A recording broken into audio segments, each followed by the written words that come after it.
आम्ही मतानं जरी हरलो असलो तरी मनानं हरलेलो नाही. तुम्ही जेव्हा काँग्रेस म्हणून लोकांकडे जात होता, लोक काय म्हणत होती? पण हा जो पैशाचा खेळ जो शेवटच्या 3 ते 4 दिवसामध्ये खेळला जातो, त्याच्यामुळे लोक बळी पडली एखाद्या वेळेस. घोळ करणाऱ्या लोकांसोबत सुद्धा लढलेला आहे. सर्वसामान्यांसाठी लढा दिलेला आहे. जनशक्तीच्या माध्यमातून खूप चांगल्या पद्धतीनं लढलेले आहे. भाजप आणि राष्ट्रवादीची एकदम नुरा कुस्ती होती ही.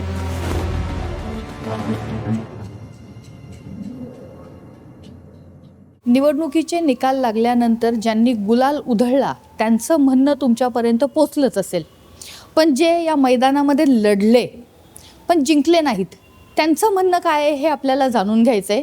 पिंपरी चिंचवड शहरामध्ये सगळ्यात महत्त्वाची लढत झाली ती भाजप आणि राष्ट्रवादी या दोन पक्षांमध्ये.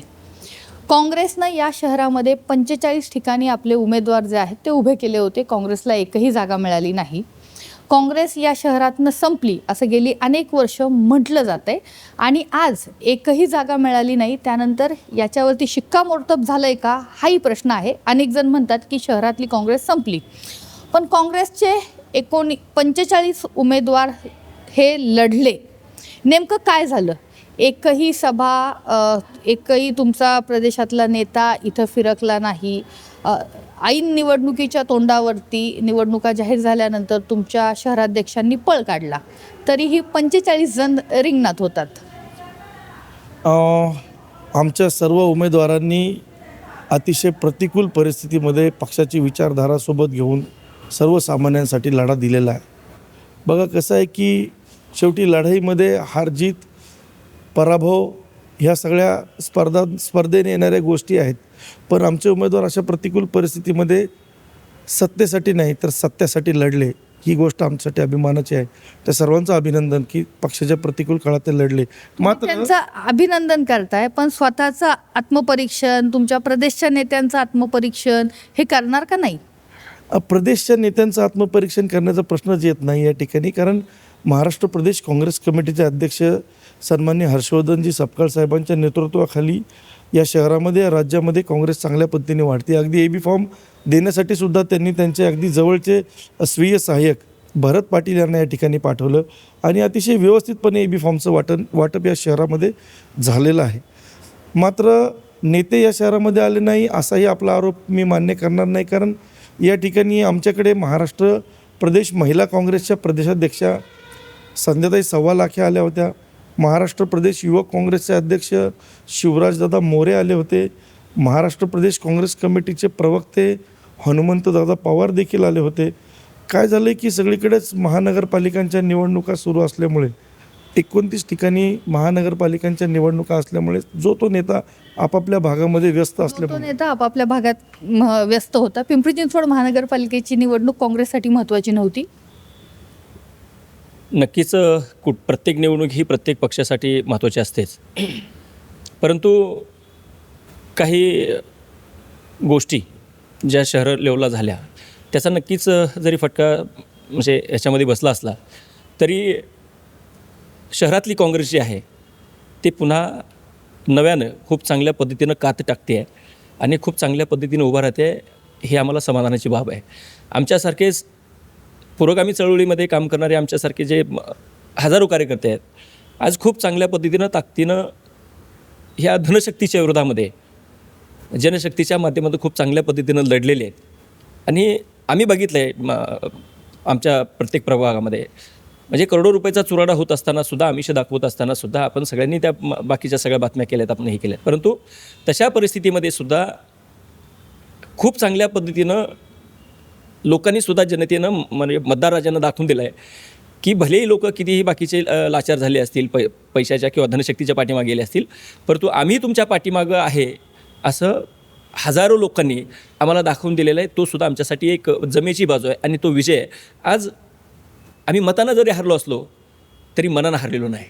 महत्त्वाचं वाक्य तुम्ही बोललेलं आहे. तुमचे काय अनुभव होते प्रचारादरम्यान? तुमच्यासमोर म्हणजे तुमचे सगळे 45 उमेदवार जे आहेत तुमच्या सकट, त्यांच्यासमोर आव्हानं होती ती तगडी होती, पण पक्ष म्हणून तुमची ताकद कमी होती. मी सुरुवातीला एक गोष्ट सांगतो की आज काँग्रेसचा जो कोणी कार्यकर्ता ह्या शहरामध्ये लढलेला आहे तो फक्त भाजपासोबत लढलेला नाही. तो ह्या शहरातल्या एक तर गुंडगिरीसोबत लढलेलं आहे, दुसरी धनशक्तीबरोबर लढलेलं आहे, तिसरी प्रशासनासोबत लढलेलं आहे, चौथं भाजपाची जी दडपशाही होती त्याच्या विरोधामध्ये लढलेलं आहे, EVM सोबत लढलेलं आहे, मतदार याद्यासोबत लढलेलं आहे आणि त्याच्यामध्ये घोळ करणाऱ्या लोकांसोबत सुद्धा लढलेलं आहे. ह्या सगळ्या एवढ्या वादळामध्ये काँग्रेसचा जो कुठला कार्यकर्ता कितीही मतं घेऊ दे, मतं खूप नगण्य गोष्ट आहे. एक काळ होता भाजपचे फक्त 2 खासदार होते, तेच घेऊन नाचत होते. आम्ही 400च्या पारचा काळ बघितलेला आहे आणि ह्याच्यामध्ये आमच्यासाठी काँग्रेससाठी आणि विचारधारेसाठी सगळ्यात महत्त्वाचं ह्या शहरामध्ये पडत्या काळामध्ये सुद्धा 45 लोकांनी जो काँग्रेसचा झेंडा हातामध्ये धरलेला आहे, असल्या वादळामध्ये त्यांनी तग धरलेला आहे. हा काँग्रेससाठी खूप जमेची बाजू आहे आणि इथून नव्याने सुरुवात होईल. आरोप करण्यासारखे भरपूर गोष्टी आहेत, पण तुम्ही एक बाजू बघा की काँग्रेससाठी आजही एवढ्या वादळात 45 लोक हातात काँग्रेसचा झेंडा घेऊन आणि एवढ्या बलाढ्य शक्तीच्या पाठीमागं म्हणजे बलाढ्य शक्तीला तोंड देत ते त्यांच्यासमोर कुठं झुकले नाहीत, कुठं वाकले नाहीत आणि त्यांच्या कुठल्याच आमिषाला बळी पडले नाहीत. ही काँग्रेसची बाजू आजही ते एक सोन्याच्या नाण्यासारखी खणखणीत वाजणारी आहे. प्रतिकूल परिस्थितीमध्ये लढलात. प्रचारादरम्यान तुम्ही जेव्हा लोकांकडे जात होतात, लोकांचं काय म्हणणं होतं? पैशाचा जो काही वापर या सगळ्या निवडणुकीमध्ये झालात, तुम्ही जेव्हा काँग्रेस म्हणून लोकांकडे जात होता, लोक काय म्हणत होती? लोकांनी तर प्रतिसाद त्यावेळी दिला, पण हा जो पैशाचा खेळ जो शेवटच्या 3 ते 4 दिवसामध्ये खेळला जातो त्याच्यामुळे लोक बळी पडली एखाद्या वेळेस, असं माझं म्हणणं आहे.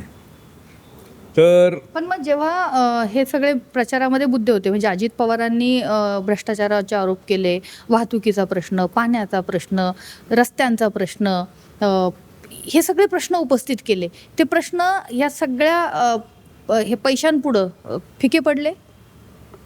मी तुम्हाला सांगतो, एक राष्ट्रवादी हे भाजपवर आरोप करत होते, भाजप हे राष्ट्रवादीवर आरोप करत होते आणि आज तुम्ही बघा फक्त राष्ट्रवादी आणि भाजपच आलेली आहे निवडून.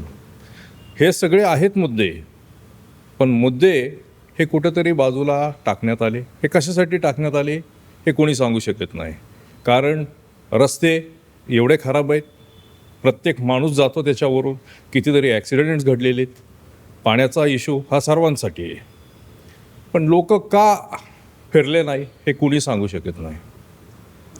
लोकांचं काय झालं किंवा लोकांना काय वाटत होतं? तुम्ही जेव्हा लोकांकडे जात होता, प्रचार करत होता, तेव्हा लोकांच्या प्रतिक्रिया काय असायच्या? हे बघा, जेव्हा आम्ही लोकांकडे जात होतो, लोक म्हणत होते की आम्हाला बदल पाहिजे. कुठं ना कुठंतरी त्यांच्या मनात एक खंत होती की जे प्रस्थापित लोक आहेत ते फक्त जिंकून जातात, परत कधी येत नाही.